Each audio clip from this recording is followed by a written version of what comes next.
Right then, I'm gonna go to the next one.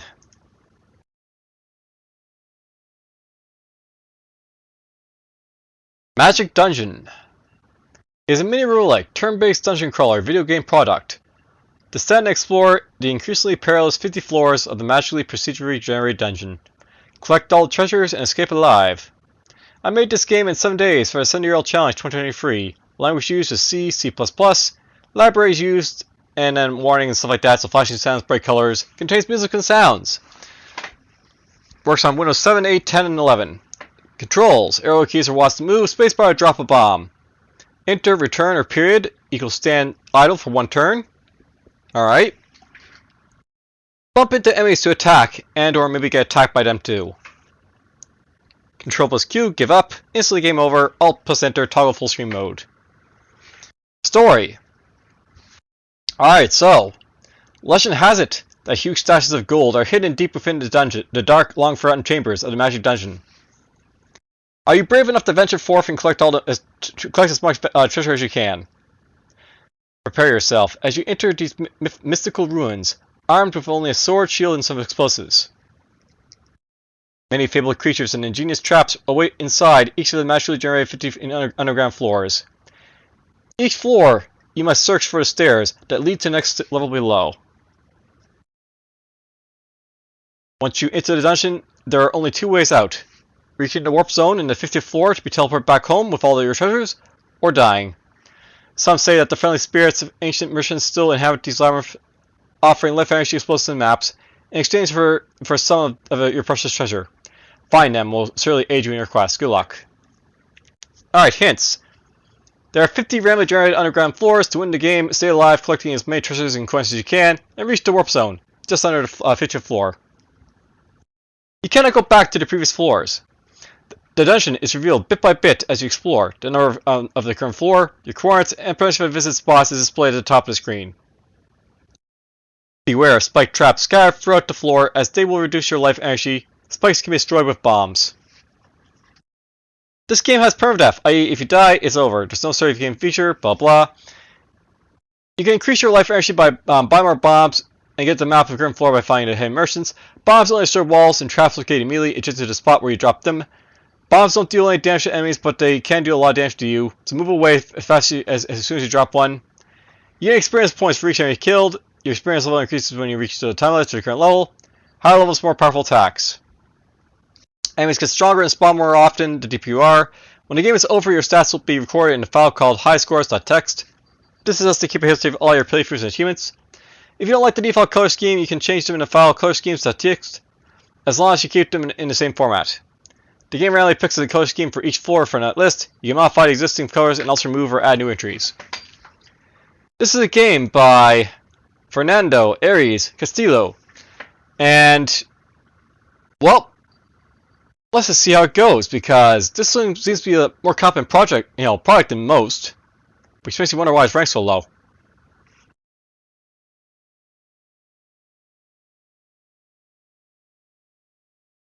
And we have to unzip this first.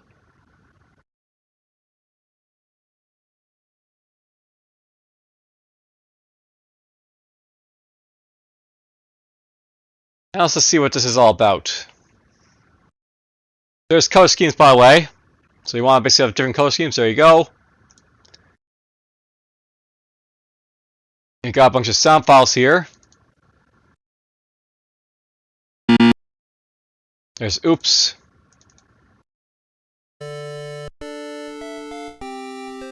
Alright, well.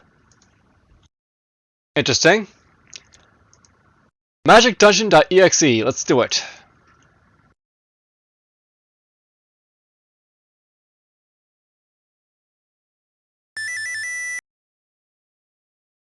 Alright, well, sounds.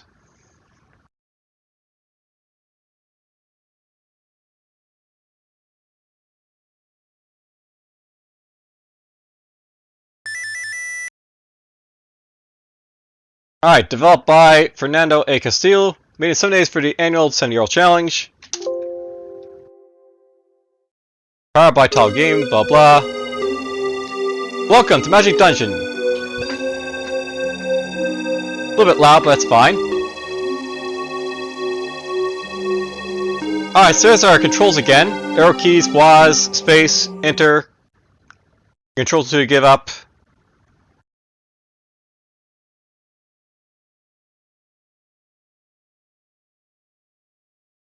I guess the scrolling at the bottom is basically like, you know, telling us the description of what's basically going on.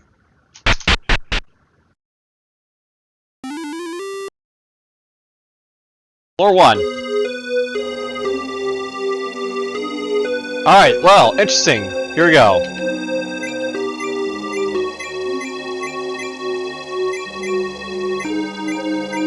Treasure! I feel like Pac-Man.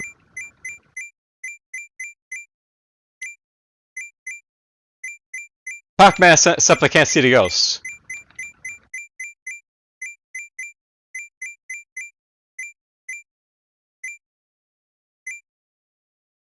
Did that go? 1% basically at the top go up? I'm not really sure.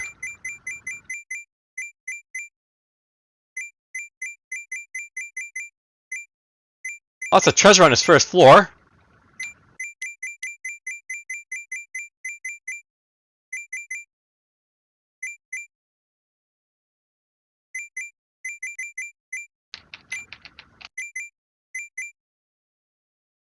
I want like the first floor is just a gimme, so to speak. I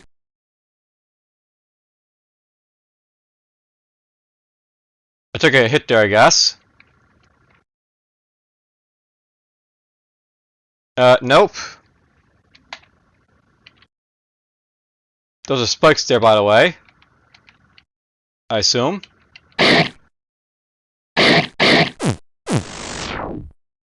Okay, we killed that guy.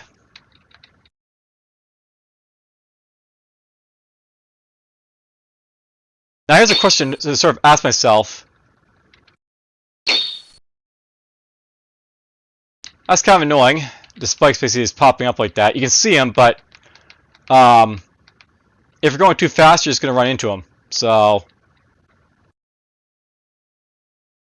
I'm not really a huge fan of the idea that you have to basically slow down because it behooves you basically to sort of watch out with what's basically going on.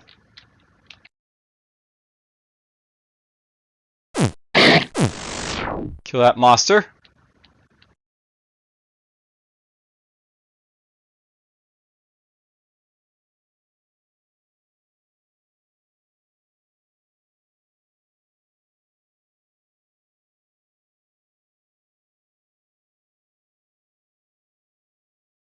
Well, I have to say, so far this looks fairly competent for a game. I mean, it's a little bit simple looking, but that's fine. Out of bounds.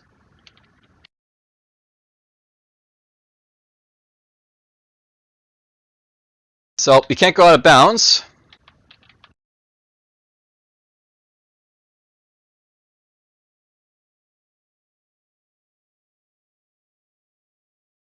Now, I wonder, like, if it's going to basically target you for, like, you know, diagonally or not. Yes, they can.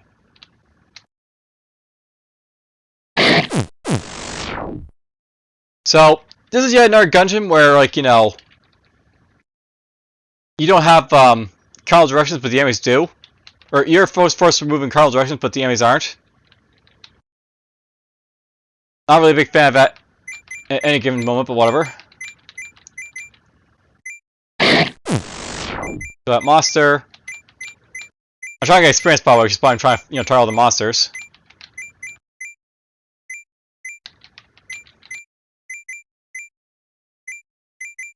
Some money.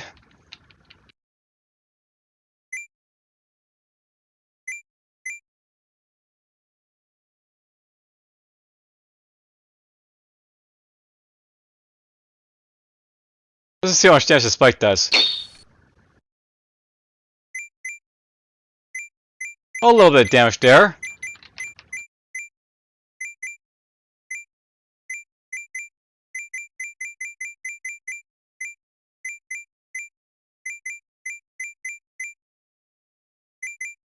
We'll actually find like a, you know, yeah. I'll probably find like a, you know, an exit to this room. I didn't have to basically walk on the spikes basically get in here. No, you didn't. Okay, so Because of my limited view, unless I basically stepped on these spikes, I wouldn't have basically found, like, the inches here, so... There we go, blow it up. I can get out of here.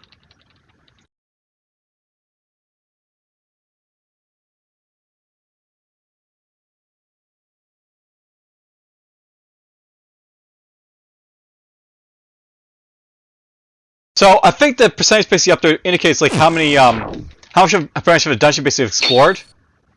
Ow. Restore life for 350 coins. No. I assume that's one of hidden merchants, by the way. Wow, that's annoying, those spikes. I almost feel like it would have been better if you actually had hidden traps. Just so that, like, I don't have to feel like I have to basically slow down to, like, avoid the traps.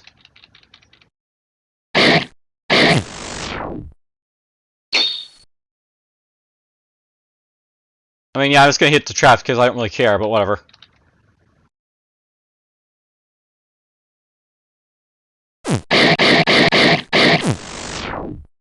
Tough little beastie there.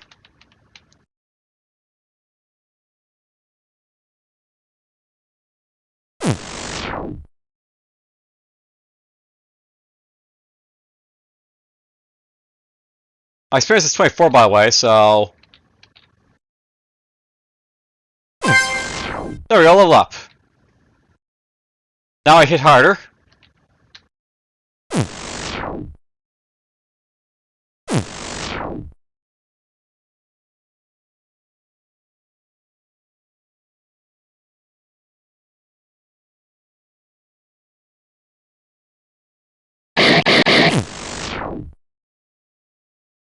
Kill another enemy, keep moving on. Alright, I guess I can, if I like go here, I can see, like, past these spikes if I want to for next time, so that's a thing.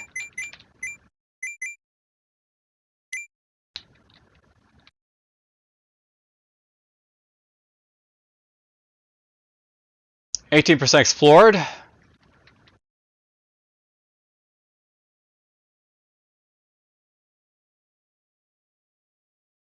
%. We're almost basically up to, like, a fifth of the dungeon explored, by the way.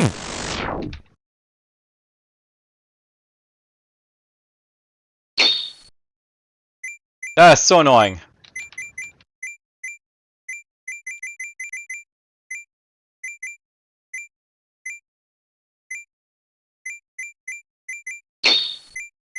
Almost dead, because I stepped on a spike again.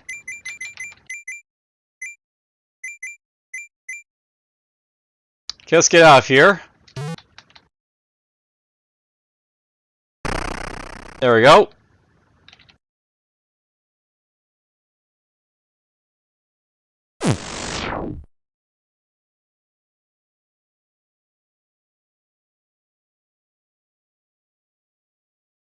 Start playing my life here because I got, like, no XP here, but whatever.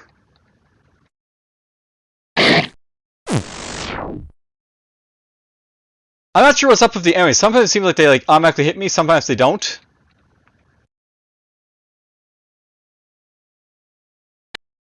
And there we go, I died. So game over.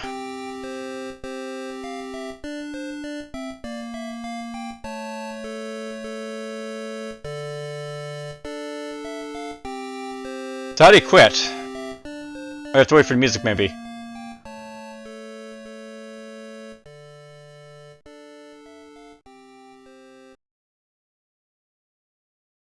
It is automatically boots you out. Alright, well, that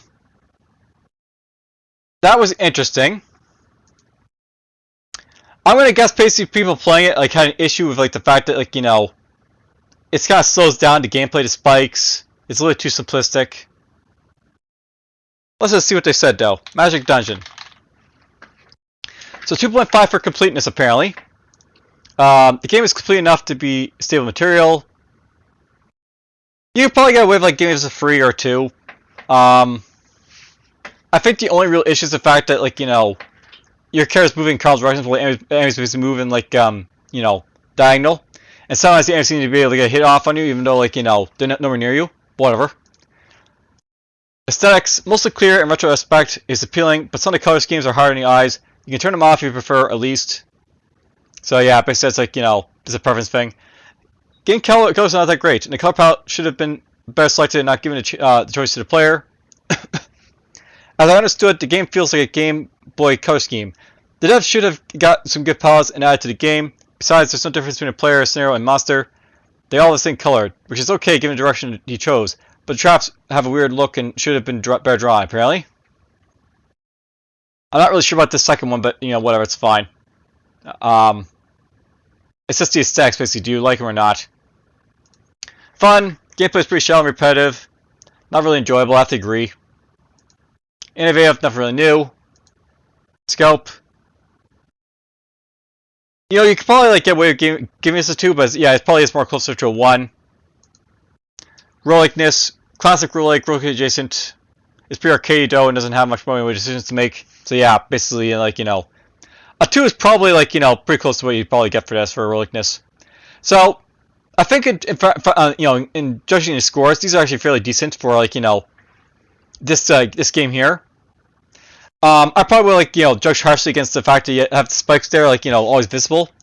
And, like, you know, it really slows down in the gameplay having to basically, like, check out for them. Probably, like, you know, downgraded as well for, like, the down move the enemies and them always basically seemingly getting, like, you know, random attacks and stuff. But, whatever. That was Magic Dungeon. Hope you guys enjoy and take care.